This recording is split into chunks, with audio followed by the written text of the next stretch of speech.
Amy, do you remember the first time that you gave money or gave anything to a charity?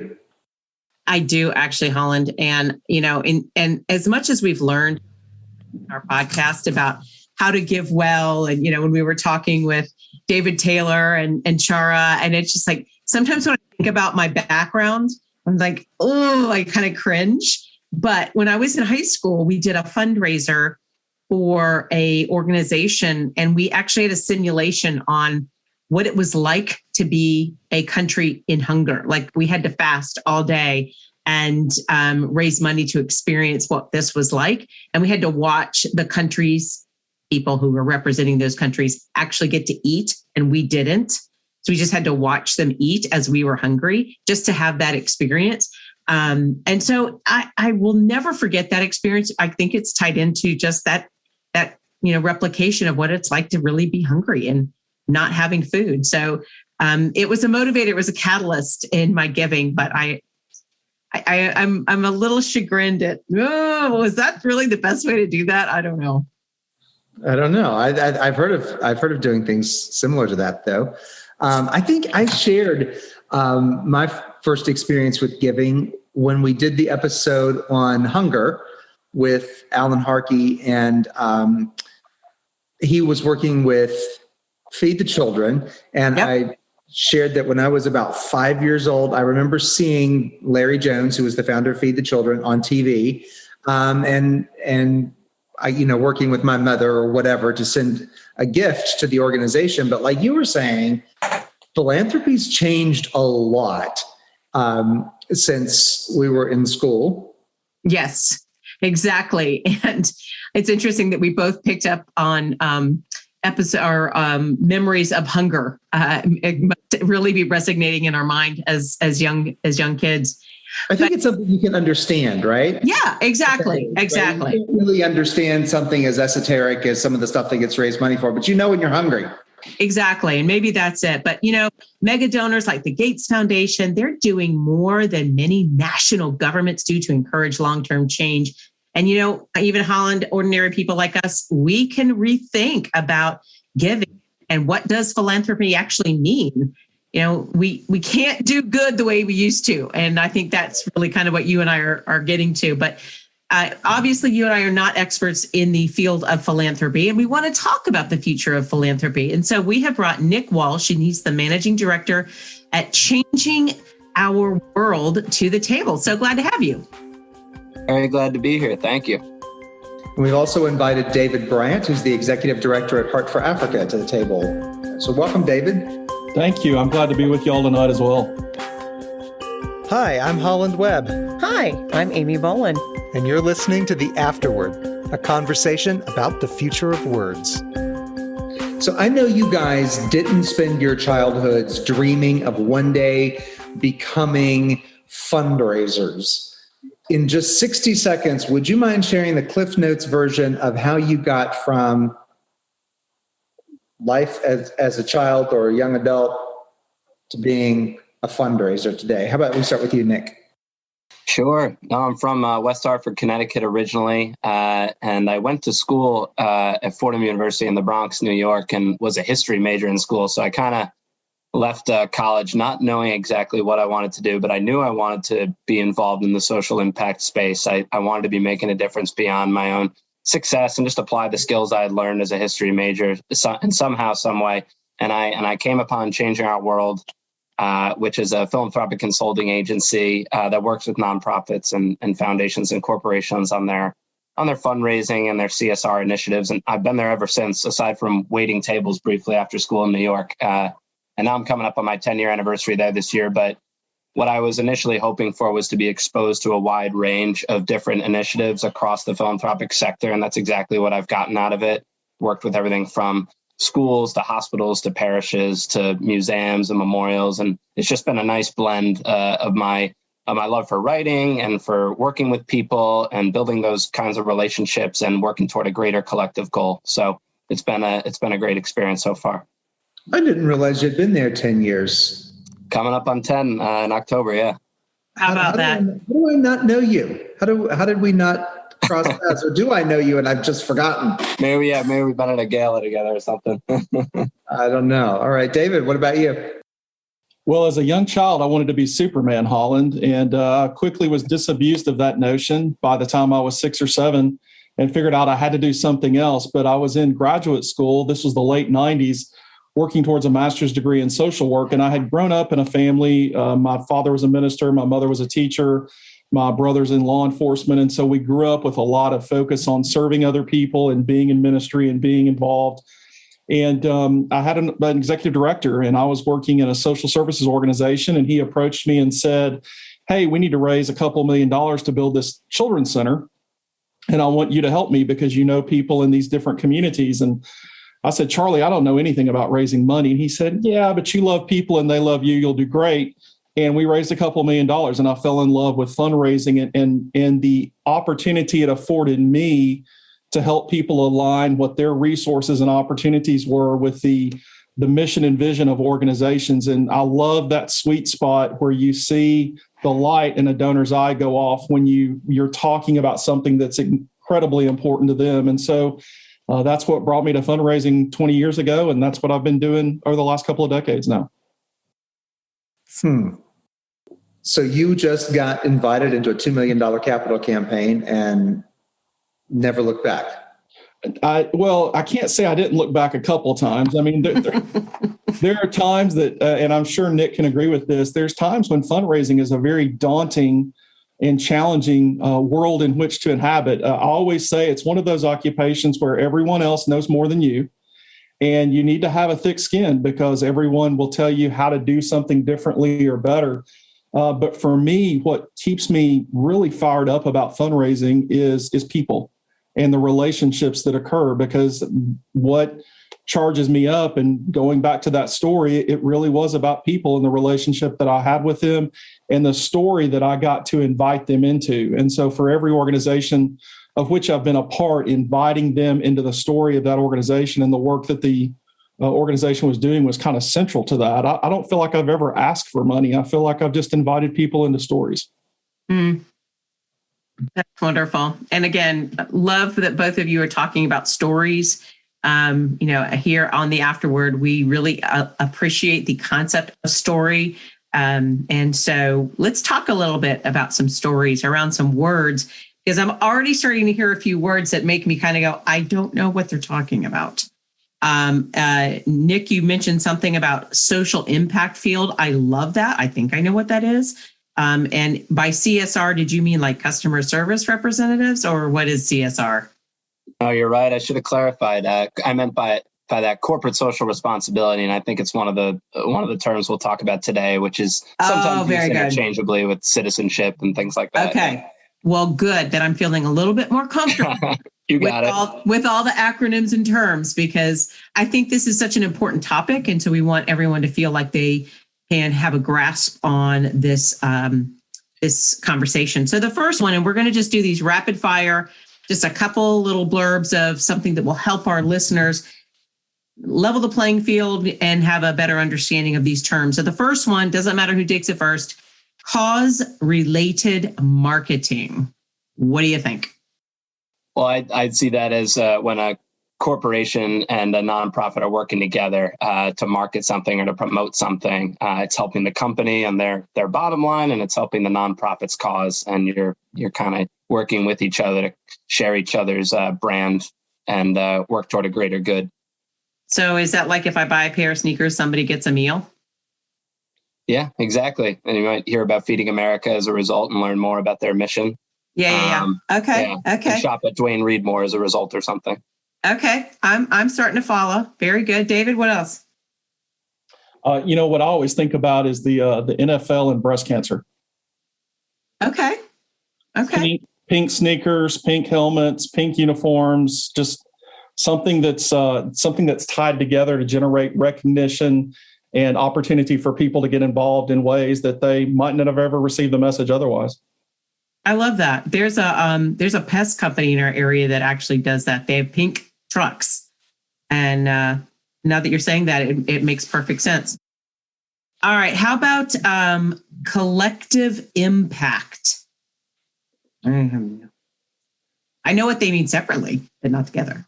Yeah, go ahead, David. Well, no, I was going to say I'd love for you to jump in on this one, but my understanding of that is really understanding that there are social issues or social problems or global issues that are so large that there's some inability for a single organization to be able to overcome those on their own. So the idea is that by harnessing the resources of a lot of different organizations with similar strategies or seeking similar outcomes, that you can actually attack that and bring solutions and resources and relationships to it that will have a much greater impact by the collective nature of those organizations working together. Okay, Nick? David's absolutely right on that. A couple examples that come to mind just from my own experience are we're building a national World War I memorial in Washington, D.C., and we had to raise $50 million for that, but that was a public-private partnership. And by that, I mean, it was a federally appointed commission signed into law by Congress, and that gave them, the authority to be able to build a memorial in D.C., but they needed funding from the private sector because they weren't getting any federal money for it. So that was an example of harnessing, like Dave was saying, the collective power of like a government agency, but also the private sector. And we've seen it across the board. We work with the Catholic Church and private sector organizations to tie their resources together to address global initiatives. So it happens all the time out there. Okay, that makes perfect sense. All right, how about impact investing? That seems to be a more and more popular thing, don't you think, Nick? Yeah, we'll be hearing about that more and more, especially talking about how philanthropy is just kind of redefined. Where all right, everyone, go ahead. Give us the picture then, because I have no idea what you're talking about. Well, I think it's essentially philanthropists who choose to leverage resources in a way that allows them to achieve charitable impacts while also receiving a monetary return. Would be kind of the one sentence donation or one sentence description I would offer there. But okay, so give me an example. What would you say how would that look? There's an organization that I'm familiar with that has asked donors to do impact investing in some of the water work development that they're doing in foreign countries. Okay. So those organizations or those donors are investing funds in that and getting a return from their investment, 2%, 3%, 7%. But essentially the organization commits to leveraging those resources in a way, and then out of their return from the work that they've done, they're paying that donor back their original investment. So interesting. Okay. Yeah, I'd have to say David's on the money there. I just view it as an ethical way of being able to use your money or your assets to get some kind of return, but be able to accomplish larger social or environmental causes with your own money. Oh, I can't wait to explore this even more. This is really getting interesting. I kind of understand about donor networks, but let's give us some definitions. The way I view that one is just donor networks are absolutely critical for any organization, being able to tap into them. People being able to offer their financial support of an organization is one thing, but the networks that you can tap into, the personal and professional contacts they may have, those are critical to an organization, especially like an up and coming organization. So being able to use donor networks or relationships, I view that if I'm viewing it the right way, that those are critical to any organization because fundraising is so relationship based. Okay. Yeah, I would just add that it's when we talk about philanthropy, oftentimes we use words like influence and affluence. And donor networks allow you to leverage that influence in donor relationships and in connections. So that's really where I think very similar to Nick in how we explore those donor networks and bring ourselves into relationship with other people through the relationships that we already have with current donors or partners. Okay, that's awesome. This influence affluence thing, that's very intriguing. All right, and now we're going to get to the one that Nick kind of touched on in his 60-second Cliff Notes. Corporate citizenship. Sure. So I think it's a term that encompasses how a company gives back to the community or to society. So it's not just about their charitable giving, even though that's really important, but it's about everything they do across the organization. It's their business practices. It's how they hire. It's how they engage their employees. It's how they state what their mission is or their purpose is. It's how they compose their board or their leadership. It's really viewed much more holistically now than it used to be. So it really covers the whole spectrum of a company. I'd like to piggyback off what Nick said, because I think holistic is a great description, because I don't think corporate citizenship was as important 20 years ago, 30 years ago, 40 years ago, from the perspective of the employee. And I know we're going to explore later Gen Z and millennials and other things, but as we talk about what's happening in our country and globally with corporate citizenship, younger people are driving companies to make more investment in doing that, because that's a value that employee has. And so I think that's a really interesting thing, that we're seeing corporations flex to what their employees consider to be important more than the bottom line when it comes to corporate citizenship. Yeah, I can definitely get a picture of that. That actually happened in my company. Instead of holiday gifts, we were given an opportunity to choose a charitable organization that my company donated money in our name as our thank you for our holiday gift. And that was a huge driving factor for so many, to feel like we were part of not only just our company, but also giving back in a corporate way. I love that. Awesome. Well, thank you guys so much. This is excellent. I'm ready for this conversation in Holland. I don't feel so much in the dark. Well, let's explore some of the ideas around how philanthropy may be changing in more depth. Fidelity Charitable recently conducted research using data from 4,000 donors, and they discovered that the mindsets, methods, and mechanics of giving were all changing. That's their language: mindsets, methods, and mechanics. So let's start with changing mindsets. According to the research that Fidelity Charitable produced, both younger donors and baby boomers said they had a responsibility to give. But older donors tended to give because they knew someone personally who was affected by an important problem, and they believed that nonprofits could help solve that problem. Younger donors tended to be less personally motivated and saw giving as a reflection of their overall values.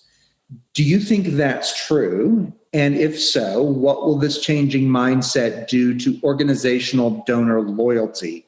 Let's start with you, Nick. Sure. The first thing it tells me is that it's going to become increasingly important to maintain donor loyalty, or to retain donors, to understand your supporters, and to communicate with them in a really authentic and purposeful way, because you need to be thinking about their interests and values, but also how their support ties back to your organization's larger mission. When you say like folks give personally, I think all the time folks will still give, in response to, a friend who's running in a marathon, for a family member who's sick or something. I still think that draws people across the board. My point being, that entry point, the initial reason why people give, can really vary, but I completely agree that people are being much more purposeful nowadays in aligning their support and their philanthropy and their everyday actions with their values. So I think understanding your audience is really, really key there. I want to jump in with something you said. This may no longer be true, but I remember reading maybe 15 years ago, there was research that said that time that older donors, by which they were talking about maybe people over the age of 80, frequently changed their end of life giving. What is that? What's that called? Planned giving. Planned giving, yeah. Recently changed their plan. They would change their planned giving often in the last 2 or 3 years of their lives, and they would leave out organizations they had supported sometimes for decades in order to support hospice, animal shelters, or disease research, because their values had, in the last few years, after they reached a certain point of old age, those three things became really critical to them, and kind of their values shifted. And then they were already near the end of life, so they often passed away. But it left some organizations quite shocked that this long-term donor who had given them a lot of money over the years had dropped them in favor of supporting the Humane Society or something that they had never given to before. Do you think that's reasonable? Do you think people's values change over their lifespan, and the longer you live, maybe the more those values start to shift around? I don't think that story. Yeah, I don't think that's an isolated story. I've heard similar experiences from nonprofits before. Similar surprise. I do think it evolves over time, especially people have kids, grandkids who may influence their decision making or their philanthropy. But I just think it goes back to donor interests are going to evolve and change over time. So not only is understanding your audience so important, but frequently engaging them is absolutely important, and being authentic and personal about it. Because I think the research also shows that younger donors want to be more engaged and more frequently. And it doesn't need to be as formal, like in a newsletter or something. It should be more informal, by authentically inviting them to participate beyond their giving, to advocate, to volunteer. So I think keeping donors engaged at a frequent level in an authentic way that shows real impact from their support and how it ties to a larger purpose or mission of the organization, I think that's really important. And you'll be able to stay privy to, how their interests and motivations might be evolving over time. Didn't mean to cut you off there, David. What were you going to say? No, I find it interesting because I think that part of the reason that organizations find themselves surprised by that change is because they haven't stayed engaged with that donor. And so in the last 2 or 3 years, when a donor has gone through some pretty challenging circumstances, whether it's the loss of a spouse, whether they lose a family pet, just to reference some of the things that you were talking about, those organizations have stepped in and filled a need or responded to an opportunity in that donor's life. And so I think Nick referenced this. There was the annual Bank of America study, but 2021 study that talked about how staying engaged is kind of the number one challenge for organizations with donors. And I think that there's a fluidity in older and younger generations in terms of what motivates them. And as people age, the things that are important to them can change in terms of the level of contact, the level of engagement, how they're communicated with. I mean, we all kind of evolve through those different kinds of things, but the thing that doesn't change is our desire to have connection and relationship and engagement with people. And so I just find it interesting that that's the story, because I will tell you, probably in most of those circumstances, there was an organization that was surprised by that probably hadn't talked to that donor in the last 3 years. So. Well said. I couldn't agree more. Thank you, guys. This perspective is very eye-opening. And so we've kind of talked about changing mindsets, which, we know that we're human beings and sometimes that's a good thing. So that's we want to have that openness, but let's look at some methods. Many people in this study defined philanthropy as any act of social good.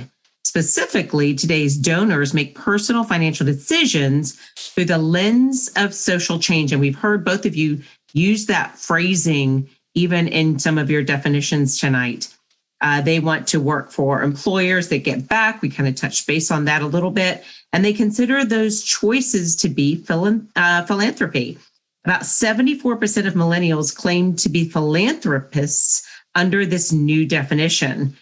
So what are the implications of these changing methods for the future, David? When I hear that question, I honestly think it has a lot more implication for corporate responsibility than it does for philanthropy. Because I think when you look at the study of charitable giving that's published every year, you see corporate giving kind of always being in that 6, 7, 8% kind of range of giving, and that the vast bulk of giving continues to be individuals. And I have to wonder that with the trend that's changing with younger donors wanting to work for companies that do have social impact and do invest and do give to charity, if we're not going to see that slice of corporate giving begin to grow, and that is being driven by a younger generation that wants to have greater impact and greater meaning through all aspects of their life. Well, charity was often kind of a personal decision, and now they're driving it to be part of their professional life and their professional impact as well. And so I just kind of wonder what I really see it as having more of an implication, I guess, at the end of the day for business in this country versus just philanthropy itself. Interesting. What about you, Nick? This is tying a lot to what David was saying, but I think it just goes to show that check writing philanthropy, for lack of a better term, has faded over time. And like we said earlier, I think we need to just start viewing philanthropy more holistically. For everyday, individuals, it's no longer just about the gifts you make at the end of the year. Or for companies, it's no longer what it's not a single charitable giving vehicle that covers all of your philanthropy. It's people's everyday actions and practices. So for companies, kind of like David was alluding to, it's how they hire, it's how they promote their core values, it's how they carry out their business practices. For individuals, it's like David was saying again, it's who they work for, where they volunteer, even the products they buy, how they use their social media presence to advocate. So there's lots of different ways that people get involved. So I think it just means that the philanthropic audience has expanded significantly. It's not just donors anymore. It's consumers, it's investors, it's employees, it's shareholders. So we need to be thinking about it in a more comprehensive way, just when we think about philanthropy. I love those words too, that comprehensive. That's a great word. Go ahead, David. I was just going to say, I love Nick's description of holistic philanthropy and this idea, because at the end of the day, defining any kind of act of philanthropy as something that is for the social good really amplifies the opportunities that people have to be engaged in philanthropy. And who doesn't want to think of themselves as a philanthropist? I know we all see philanthropy as defined by altruism, but at the end of the day, part of what we get from that relationship, that transaction, that involvement is a sense of our own place in the world and the impact that we're having in our community or in our country or beyond. So I like the idea a lot that everything that we can do that has social impact has further defined and engaged us as a philanthropist. Thanks for sharing that. Technology. Let's divert just a little bit and talk about how technology has afforded us so many new ways to give. And the pandemic has accelerated a lot of people's experience with or skill with technology. Not all that many people knew how to use all these workplace communication platforms and project management tools until a year and a half ago when they went home and had to learn how. So what digital trends do nonprofits need to be aware of in order to take advantage of a technologically savvy donor, David? I think segmentation is a word that comes to mind because you truly have to speak to a donor on the platform or in the channel in which they want to receive communication. So that could be email, that could be text, that could be a handwritten note, that could be obviously not digital, but through a social media platform. And so I think for those organizations who have relied upon one or two channels of fundraising, they're really going to be left out in the cold because donors of all ages and kind of backgrounds really are looking for a way, I think, both to streamline their giving while also integrate it into the things that they're already doing, which is why, I think we see crowdfunding as being kind of this thing that people love because it's just easy. I go online, boom, I make a gift, it's done. It took me 5 seconds. It took me 7 seconds. And so I really think that organizations need to look at what their donors want to be engaged by and kind of constantly be evaluating what those channels are, what they can do to take advantage of those resources. But at the end of the day, my rule for communicating with donors and using digital platforms is how do I use it to get donors as close to the impact of their work as possible? And so my job is not really to ask for gifts or to raise funds. My job is to connect the donor to when they made that gift or when they got involved, what was the impact of that? Because that truly is the way to the next ask or the way to the next opportunity to involve them even more deeply in the work of the organization. Charity Water did really groundbreaking work on that, didn't they? They certainly did. Began to be able to trace your dollar to a water project in another country, and you can see it all online, exactly where your dollar traveled and what it did when it got there. They absolutely did. And I think the other thing that they did is they gave people an opportunity to fund operations in such a way that allowed other donors to know that 100% of their gift was going to that particular project. So giving people an opportunity to kind of choose exactly how their gift is used or invested, I think is another really critical piece of engaging people. Well, I know just enough about philanthropy to tell you how to do your job, David. So understand, I don't know enough to really have an opinion, but I'm going to jump in anyway.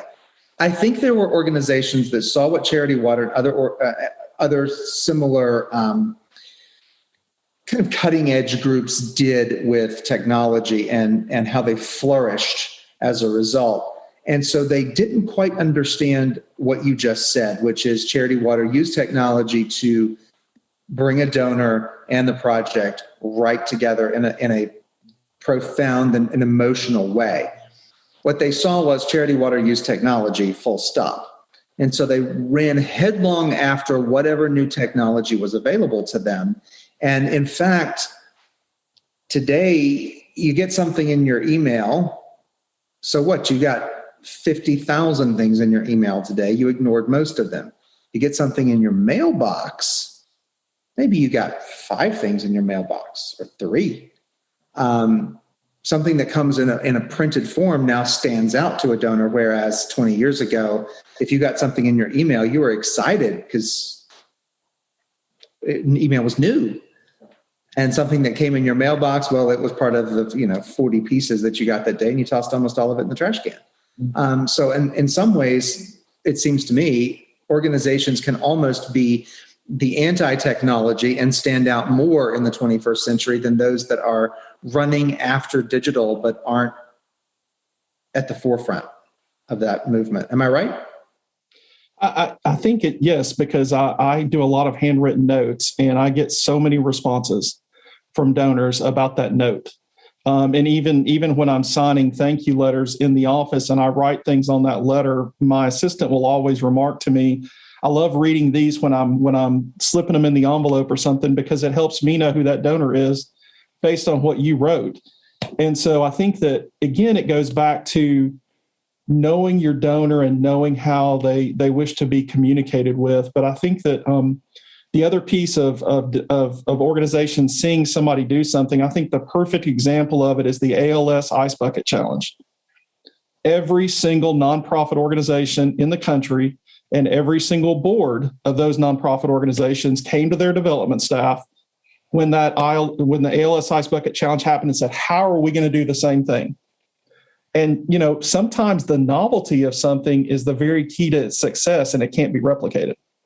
So finding what works for you and your constituency and your donors is key, not necessarily replication of what someone else is doing, notwithstanding what are best practices. Nick, we've been talking a lot, and we've left you on mute.